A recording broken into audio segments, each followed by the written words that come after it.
ya. Tetap penyidikan jalan, tidak akan mengalami proses penyidikan. Kita udah biasa terima gugatan pra peradilan, perdata dan sebagainya ya. Ada lagi?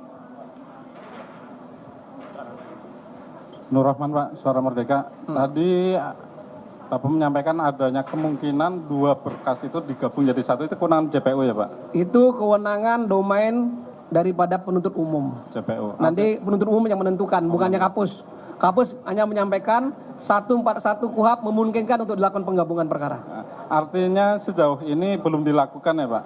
Belum, karena berkasnya baru kemarin kita terima. Oke. Artinya apa? Artinya juga masih dalam proses penelitiannya. Pak, untuk JPU-nya sendiri kalau di sana kan tim penyidiknya itu kan langsung dari Wakapolri ya.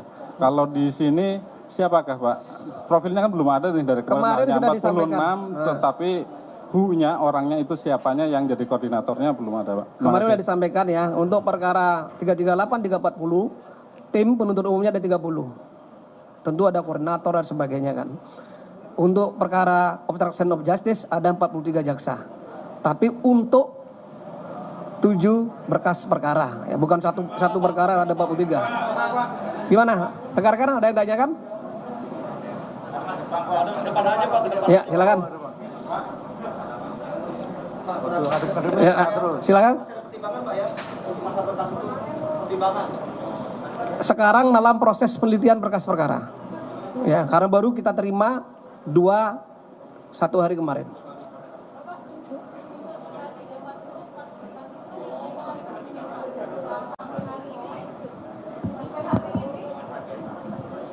Untuk perkara 340 kan sudah 4 berkas perkara diterima hari Rabu Pak, artinya ada 2 hari kerja, Kamis dan Jumat ini. Apakah sampai saat ini sudah diteliti, sudah memenuhi petunjuk kejaksaan sebelumnya? Terus kalau seandainya P21 nih Pak, kan ada tersangka dengan nama PC tidak ditahan. Kalau P21 kan selanjutnya akan dilanjutkan dengan tahap 2, yaitu pelimpahan barang bukti dan juga tersangka. Bagaimana dengan PC Pak? Gitu aja Pak, terima kasih. Pertanyaannya udah melampaui ini. Kita nggak boleh berandai. Yang jelas seluruh berkas perkara yang kita terima sampai saat ini dalam proses penelitian. Dan penyidik dan penuntut umum telah melakukan koordinasi secara efektif dan intensif. Mudah-mudahan tidak ada pengembalian berkas lagi. Mudah-mudahan. Ya. Terus kalau nanti misalnya diterima, itu adalah kewenangan penuntut umum kembali. Ayo, silakan.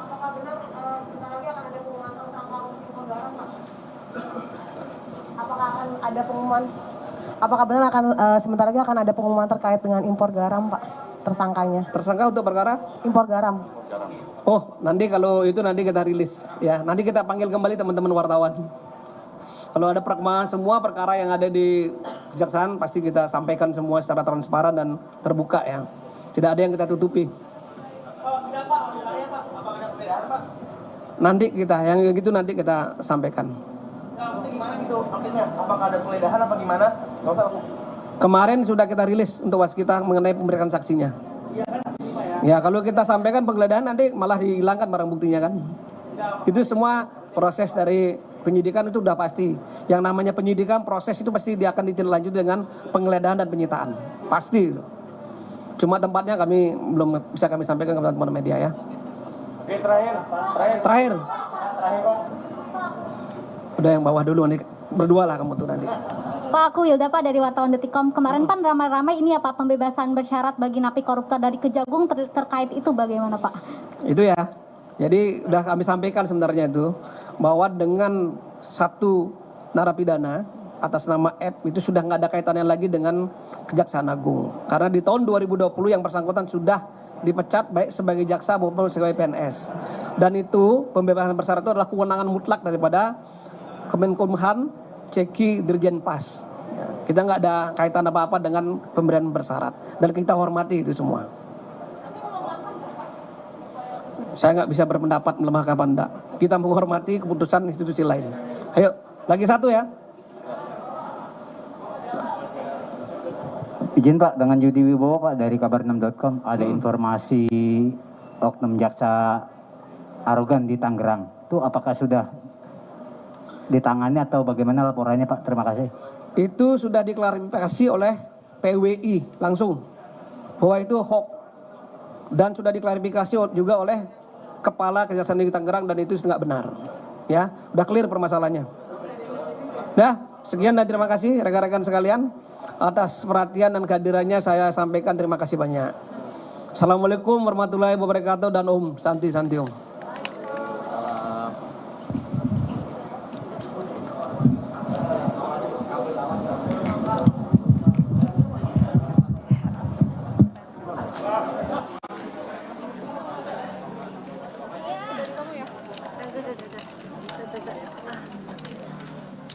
Saudara, itu tadi keterangan pers yang disampaikan oleh Kapus Penkum Kejagung atau Kejaksaan Agung Ketut Sumedana.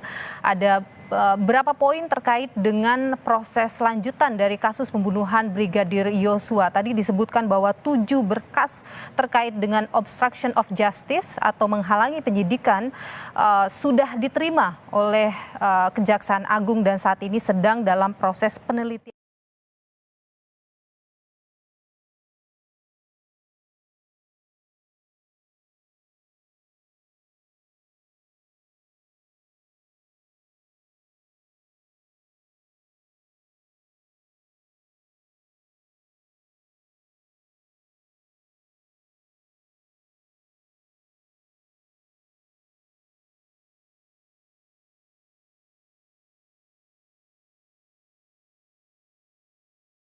P21 atau lengkap, dan jika memang ia sudah dinyatakan P21 atau lengkap artinya proses lanjutan akan bergulir di Kejaksaan Agung.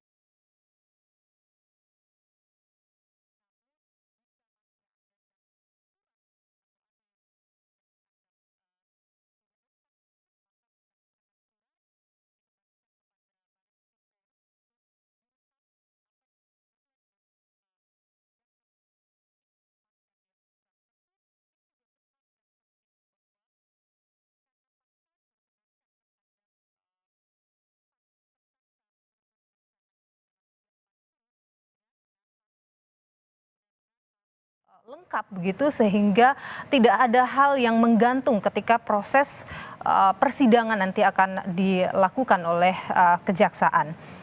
Dan saudara, memang sudah beberapa kali berkas ini dikirim ke Kejaksaan Agung dan terus dikembalikan karena selalu ada berkas yang kemudian dianggap kurang lengkap sampai akhirnya pihak Bareskrim juga sudah melengkapinya. Tentu salah satu caranya adalah melalui proses rekonstruksi yang digelar beberapa pekan yang lalu. Kita menuju ke Kejaksaan Agung, saudara. Sudah ada jurnalis Kompas TV, Gracia Adur di sana. Gracia, selamat siang. Gracia, apa saja yang dijelaskan tadi oleh Kapus Penkum Kejaksaan Agung Ketut Sumedana?